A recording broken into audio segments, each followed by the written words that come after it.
It's been a tough few weeks. My approval rating's so low at this point, it's pretty much down to just my friends and family. I can't even get MSNBC to say nice things about me. What's the harm? Nobody watches them anyway. The Democrats won't even admit to voting for me. But I know they did. The NSA sent me their emails. And now I have to drink bourbon with Mitch McConnell.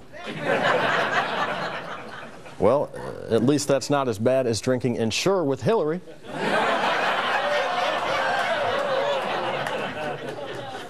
And the Chinese media say I'm doing an insipid job. And they torture folks over there.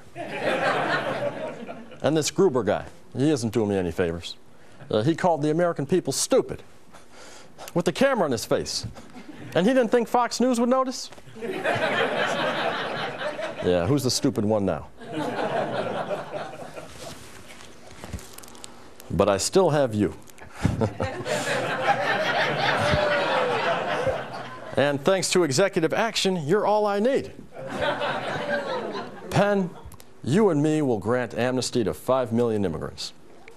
You, my Penn, my only friend. I'm still your friend. Who are you? I just came in. The front door was open. Jeez. You want to take a selfie? Let's take a selfie. All right, let's do it. I got it right here. Let's take that selfie. Say cheese.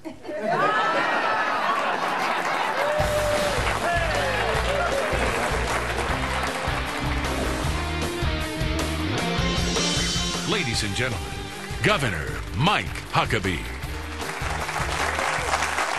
And welcome to Huckabee from the Fox News studios in New York City. Well, this past week I was having lunch with a member of the British Parliament in London when I received the news of a senseless and savage murder of 5 Israelis in a synagogue in Jerusalem on Tuesday. Islamic terrorists carried guns and knives into the synagogue even as Jewish worshippers prayed. The kind of evil, gutless, and morally bankrupt animals who would commit such a crime are adherents to a religion of hate, crime, and godlessness. Theirs is a religion of evil. There's no real God would order a slaughter of innocents as they worshipped. Only a manufactured God based on raw and sinful selfishness would ever lead people to commit irrational acts of horror, all upon civilians in the name of making a point. Now, as we've come to expect, even so embarrassingly, our own American government, led by the inept and Israel-hating administration of Barack Obama and his equally incompetent but ever so arrogant but cocksure Secretary of State John Kerry, reacted with predictable shame by calling on both sides to show restraint. Now, on one side are murdering savages, creating carnage to people as they prayed. On the other was a civil government forced to wipe the blood of the innocent people from the very floors of a house of worship. The despicable attempt to try and bring moral equivocation to the nation of Israel and to Islamic Jihadists is as disgusting as the justifying the attack on Pearl Harbor because we had too many ships for the likes of the Japanese government. I repudiate the Obama administration for having a hole where a moral compass should be. It trots out intentional liars like Dr. Jonathan Gruber, who contemptuously snorts at the stupidity of the American people as he prescribes poison that he calls medicine. It pretends that the Constitution has been repealed and replaced with a writ that allows the president to be king, issue a decree that we have no borders, no laws, and no common sense. At a time when we really could use a president who leads, we have one who follows, but follows the lowest common denominator of decency. His policies and plans are trounced in an election, and he's so oblivious to the signal that he hears the voices of the non-voters more clearly than of the voters. Both houses of Congress will soon be led by a party other than the circus of Barack Obama, Harry Reid, and Nancy Pelosi, and it's incumbent upon them to do more than oppose the embarrassing foolishness of a party who can't see the difference between a lawful nation who defends itself and lawless terrorists who bomb and murder their way toward recognition. So I urge Republicans, do more than oppose. I urge them to propose ideas that will help Americans have jobs and be safe, and to expose the corruption and contempt for law that's plaguing our nation, and to impose an adherence to the law for all Americans, without regard for who they are and how much money they give to the politicians. That sure would make this Thanksgiving something to be thankful for.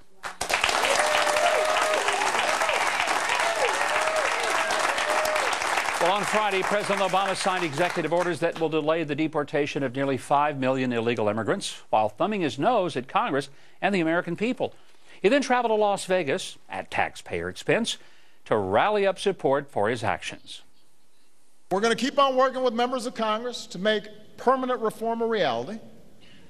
But until that day comes, there are actions that I have the legal authority to take that will help make our immigration system more fair and more just. And this morning, I began to take some of those actions.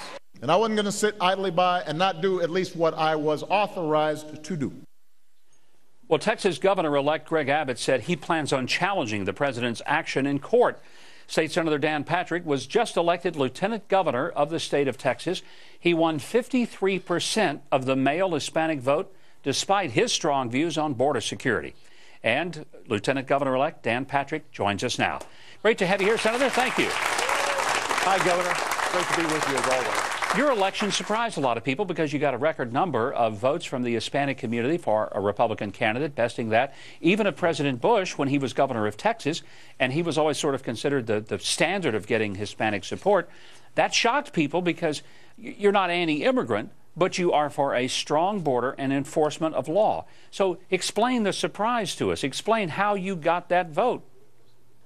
Well, Governor, it's very simple. We treat people as people, not as groups, as the Democrats do. And Hispanic voters are concerned about property taxes and school choice and educational and economic opportunities. And they want law and order on the border. And my election, along with Greg Abbott's, proved that. Overall, we received nearly 45 to 46% statewide of the Hispanic vote.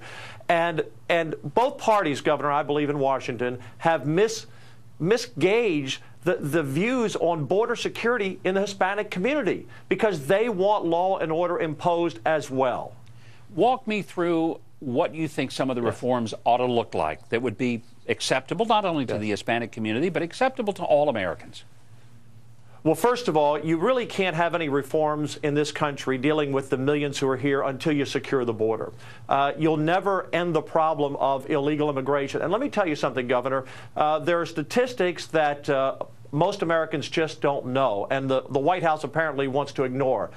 Last year, Governor, on average, we apprehended more people crossing the border illegally each week than are born in Texas each week. Now, we think we get 1 out of every 4 or 5. That means for every child born in Texas, 4 or 5 are coming here illegally. That would put the number in just 1 year at about 1.5 million. This idea that we only have 11 million illegal people here in this country is just a foolish number. It's many more than that. Secondly, Governor, it's the people who are coming here for a job. They need to come here legally. We need to have legal reform in Washington. But our real concern is about terrorists and criminals. We arrested over 143,000 hardened criminals, and we charged them with 500,000 crimes, including 5,000 rapes and over 2,000 murders in just a 4-year period. We have apprehended hundreds of people from countries of interest, from Syria, from Pakistan, from Somalia. This is an issue of national security. And so what has to happen is what the president should be doing is what we're doing here in Texas, and that is putting an all-out effort to secure the border. And since we put the guard there, and since we've pushed up our law enforcement, local law enforcement, and our state troopers, we've seen apprehensions go from around 7,000 a week down to under 2,000 a week. In other words, a multiplier of force, technology, and boots on the ground make a difference. Once you address that issue, Governor, then we should address the people here in this country. Not until we secure the border. Real quickly, explain to me the lawsuit that the governor-elect, Greg Abbott, has proposed to stop the executive action. How would that effectively work? Well, effectively, Governor, we believe that the president is violating the Constitution. So it would stop the current programs in place that he has proposed in the last couple of days, and it would bring us back to where people who are here illegally are still viewed at being here illegally without any legal status. And again, if you look at the results of our election, 4.5 million votes, and again, I won the Hispanic male vote, unheard of in Texas, and again, 46 to 45 with Greg Abbott of the total Hispanic vote. What it says is Hispanic American citizens agree with us. Secure the border. And one other note, Governor, which is very important that I talked about throughout my campaign. We should not have a de facto immigration policy that we have now where you have to die to come to America. Nothing that the president said the other night is going to stop people from trying to come here illegally. That means they'll still drown in the river. They'll suffocate in the back of an 18-wheeler. They'll die in our deserts. We pick up hundreds of bodies each year, Governor, of people who are dropped here by the drug cartel coyotes who bring them, and they die every year. No country, no Christian nation should have a de facto policy that says to come to our country, you have to die to get here. Nothing the president did the other night is going to help the problem. It will only make it worse, Governor. Well said. Senator Patrick, thank you for joining us. Great to have you back. Thank you, Governor. Thank you, sir. Well, coming up, more on the president's executive action on immigration. Does Congress now even have incentive to act? And how does the Latino community feel about it? Well, I'm going to ask a couple of Hispanic American leaders when we come back, so stay tuned.